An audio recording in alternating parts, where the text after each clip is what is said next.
আজকে সকালবেলা প্রচণ্ড বৃষ্টি হচ্ছিল। বৃষ্টির পরে যখন বেরোলাম, দেখলাম এই গাছে অনেকগুলো বাবুই পাখির বাসা হয়েছে। তো তাদেরই মধ্যে একটা বাচ্চা নিচে পড়ে গেছিলো। তো আমি যখন গেলাম সেটা দেখলাম যে নিচে পড়ে আছে। তো আপনাদের দেখাচ্ছি বাবুই পাখির বাসার ভেতরটা কেমন হয়।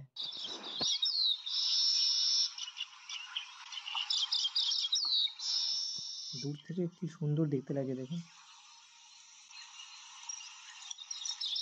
ভেতরটা দেখুন, বৃষ্টি হলে তো এক ফোঁটা জল আসবে না, এত সুন্দরভাবে করেছে।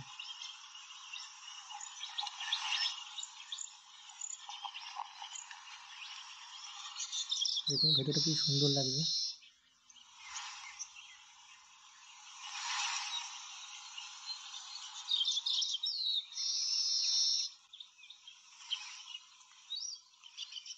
ঠিক আছে, আমি ওটা আবার ওখানেই রেখে দিলাম।